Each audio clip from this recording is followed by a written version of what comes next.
Hi hello ನಮಸ್ಕಾರ. ನೋಡುತ್ತಿರುವಂತಹ ಎಲ್ಲ ನನ್ನ ಅಭಿಮಾನಿ ದೇವರುಗಳಿಗೆ ನಮಸ್ಕಾರ. ಹೇಗಿದ್ರಿ ಎಲ್ಲರೂ? ನಾನು ಕೂಡ ಆರಾಮವಾಗಿದ್ದೀನಿ, ನೀವೆಲ್ಲರೂ ಆರಾಮವಾಗಿದ್ದೀರಿ ಅಂತ ನಾನು ನೆನೆಸ್ತೀನಿ. ಇವತ್ತು ನಾನು ನಿಮಗೆ ಒಂದು ವಿಷಯವನ್ನು ಶೇರ್ ಮಾಡುವಂತಿದ್ದೇನೆ.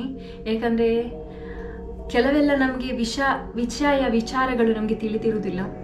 ನಿಮಗೆ ಗೊತ್ತಿರುವ ಹಾಗೆ ಮಂಗಳೂರು ದಕ್ಷಿಣ ಕನ್ನಡದಲ್ಲಿ ಎಲ್ಲ ಕಡೆಯಲ್ಲಿ ದೈವಸ್ಥಾನಗಳು ಇದೆ.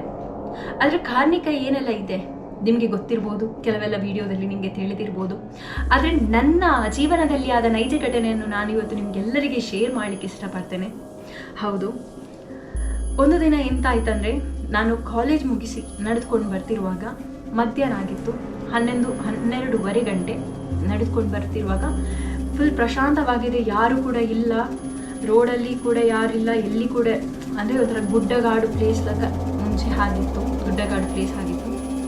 ನಾನಲ್ಲಿ ನಡೆದುಕೊಂಡು ಬರ್ತಿರುವಾಗ ಯಾವಾಗಲೂ ಎಲ್ಲಿ ಹೋದರೆ ಸಹ ನಾವು ಬೀಚ್ ರೋಡಿಗೆ ಬರುವಾಗ ನಾವು ಕಲ್ಲುಟಿಯಮ್ಮನ ನಮಸ್ಕಾರ ಮಾಡಿಯೇ ನಾವು ರಿಟರ್ನ್ ಹೋಗೋದು. ಹಾಗೆ ನಾನು ಕಲ್ಲುಟಿಯಮ್ಮನಿಗೆ ಮುಗಿದುಕೊಂಡು ಬರುವಾಗ ನನಗೆ ಒಂಥರ ಭಯ ಸ್ಟಾರ್ಟ್ ಆಗ್ತದೆ. ಯಾಕೆ ಏನೋ ಒಂದು ಗೊತ್ತಿಲ್ಲ ನನಗೆ. 12:30 ಗಂಟೆ ಮಧ್ಯಾಹ್ನ ಹೊತ್ತಿಗೆ ಜನ ಯಾರು ಇರುವುದಿಲ್ಲ. ಆಗ ನಾನು ಅಮ್ಮನಿಗೆ ಕೈ ಮುಗಿತೆ. ನಾನು ಅಂದರೆ ಆ ಟೈಮಲ್ಲೆಲ್ಲ ನ್ಯೂಸಲ್ಲೆಲ್ಲ ನಿಮಗೆ ಗೊತ್ತಿರ್ಬೋದು, ಅದು ನ್ಯೂಸ್ ಇದು ನ್ಯೂಸ್ ಎಲ್ಲ ಬಂದು ನಮ್ಮ ಮಂಡೆಯನ್ನು ಒಂದು ಲಕ್ಕ ಆಗಿರ್ತದೆ ಭಯದಲ್ಲಿ. ಹಾಗೆ ನಾವು ಕೈಯೆಲ್ಲ ಮುಗಿದು ಅಮ್ಮನಿಗೆ ಕೈ ಮುಗಿತೇನೆ.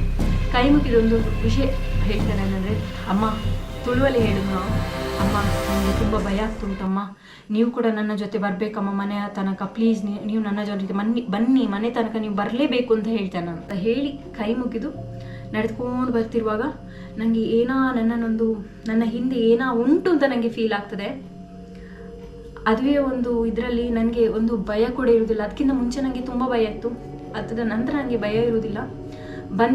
ಬಂದು ಅಮ್ಮ ಬಂದರು, ಹೊರಗೆ ಬಂದಾಗುವಾಗ ನಾನು ವಿಷಯ ಹೇಳಿದೆ. ನನಗೆ ಆಗ ಇಲ್ಲಿ ಒಂದು ಸೈಡಲ್ಲಿ ಪೊಕ್ಕೆ ಆಯಿತು. ಬರ್ತಿರುವಾಗಲೇ ಇಲ್ಲಿ ರೀಚ್ ಆಗೋ ತಕ್ಷಣ ನನಗೆ ಇಲ್ಲಿ ಒಂದು ರ್ಯಾಷಸ್ ಥರ ಆಯಿತು, ಒಂದು ರೆಡ್ ಕಲರ್ ಇತ್ತು. ಅಮ್ಮನ ಹತ್ರ ಅಮ್ಮ ಇದೆಂತ ಅಂತ ಕೇಳ್ತಾನೆ. ಅದಕ್ಕೆ ಅವರು ಹೇಳ್ತಾರೆ, ಅದೆಂತಿಲ್ಲ, ಅದು ನೀವು ಒಂದು ಬಿಸಿಲಿಗೆ ಬಂದದ್ದಲ್ಲ ಹಾಗೆ ಅಂತ ಹೇಳ್ತಾರೆ. ಆಯಿತು, ಅಲ್ಲಿ ಮಾತಾಡಿ ಒಳಗೆ ಬಂದೆ. ಅಮ್ಮನ ಹತ್ರ ಹೇಳ್ತೇನೆ, ಅಮ್ಮ ನಾನು ತುಂಬ ನನಗೆ ಭಯ ಆಗ್ತಿತ್ತಮ್ಮ, ಆಗ ನಾನು ಕಲ್ಲುಟಿ ಅಮ್ಮನ ಹತ್ರ ಹೇಳಿದೆ, ನೀವು ಕೂಡ ನನ್ನ ಜೊತೆ ಬರಬೇಕಮ್ಮ, ನನಗೆ ಭಯ ಆಗ್ತದೆ ಅಂತ ಹೇಳಿದ್ದೇನೆ. ಅದಕ್ಕೆ ಅಮ್ಮ ಹೇಳಿದ್ರು, ಹಾಗೆಲ್ಲ ಹೇಳಲಿಕ್ಕೆ ಬಾರ್ದು, ನೀವು ನನ್ನ ಜೊತೆ ಇರಿ ಅಂತ ಹೇಳಬೇಕು, ನೀವು ನನ್ನ ಜೊತೆ ಬನ್ನಿ ಹಾಗೆಲ್ಲ ಹೇಳಲಿಕ್ಕೆ ಬಾರ್ದು ಅಂತ ಹೇಳಿದ್ದಾರೆ. ನಂಗೆ ಗೊತ್ತಿರುವುದಿಲ್ಲಲ್ಲ. ಆಯ್ತಮ್ಮ ಸಾರಿ ಅಂತ ಹೇಳಿ ನನ್ನಷ್ಟಕ್ಕೆ ಕೆಲಸ ಮಾಡ್ತಿರ್ತೇನೆ. ಸಂಜೆ ಹೊತ್ತಾದಮೇಲೆ ರ್ಯಾಷಸ್ ಜಾಸ್ತಿ ಆಗ್ತಾ ಬಂತು. ನಾನು ಇದೆಂತ ರ್ಯಾಷಸ್ ತುಂಬ ಜಾಸ್ತಿ ಆಗ್ತುಂಟು ಅಮ್ಮ, ಇದು ಎಂತ ಕೆಂಪಾಗಿದೆ ಅಂತ.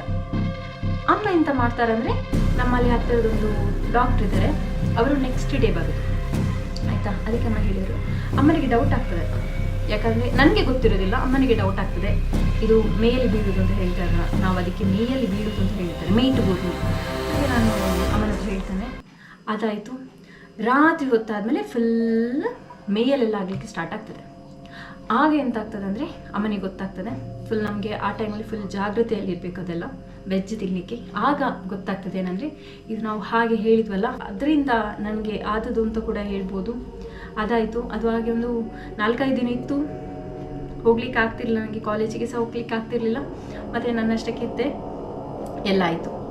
ನೆಕ್ಸ್ಟ್ ಏನಂದರೆ, ಇನ್ನೊಂದು ಏನಂದರೆ ಕ್ವಾರಂಟೈನ್, ಅಂದರೆ ಕೊರೋನಾ ಟೈಮಲ್ಲಿ ನಿಮಗೆ ಗೊತ್ತಿರ್ಬೋದು, ಮಲ್ಲಿಗೆಲ್ಲ ಯಾವುದು ಕೂಡ ಇಲ್ಲ, ಫುಲ್ ಕ್ಲೋಸ್. ಮಾರ್ಚ್ 29 ಆ ದಿನದಂದು ಎಂತ ಆಗ್ತದೆ ಅಂದರೆ, ಯಾರು ಕೂಡ ಇಲ್ಲ ರಾತ್ರಿ ಹೊತ್ತು, ಇಲ್ಲಾಂದರೆ ಯಾವಾಗಲೂ ಸಹ 29-30-29ಕ್ಕೆ ಕೋಲ ನಡೀತದೆ.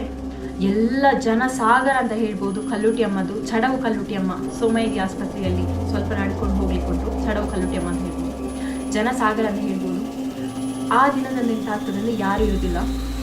ನಾವು ಮನೆಯಲ್ಲಿ ಹೇಳ್ತೇವೆ 8:30 ಗಂಟೆಗೆ ಫುಲ್ ಸ್ನಾನ ಎಲ್ಲ ಮಾಡಿ ಹೊರಡ್ತೇವೆ. ನಾನು, ಅಪ್ಪ, ಅಮ್ಮ, ಅಕ್ಕ 4 ಜನ ಹೊರಡ್ತೇವೆ ದೇವಸ್ಥಾನಕ್ಕೆ ಹೋಗಿ ಬರುವ ಅಂತ.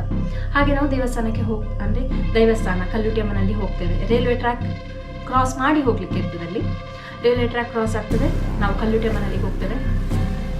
ಹೋಗುವಾಗ ಎಂತಾಗ್ತದೆ ಅಂದರೆ, ಹೋಗಿ ಕೈಯೆಲ್ಲ ಮುಗಿದು ರಿಟರ್ನ್ ಬರುವಾಗ ಮೈಂಡ್ ಫುಲ್ ರಿಲ್ಯಾಕ್ಸ್ ಆಗಿರ್ತದೆ. ನಡೆದುಕೊಂಡು ಬರ್ತೇವೆ, ರೈಲ್ವೆ ಟ್ರ್ಯಾಕ್ ಉಂಟಲ್ಲ, ಅಲ್ಲಿ ನಮಗೆ ಮಲ್ಲಿಗೆ ಪರಿಮಳ ಬೇಕು. ಕಲ್ಲುಟಿ ಅಮ್ಮನಿಗೆ ಪ್ರಿಯವಾದದ್ದು ಮಲ್ಲಿಗೆ. ನಿಮಗೆ ಗೊತ್ತಿರ್ಬೋದು, ಆ ಟೈಮಲ್ಲಿ ಮಲ್ಲಿಗೆ ಆಗಲಿ ಯಾವುದಾಗಲಿ ಇರುವುದಿಲ್ಲ.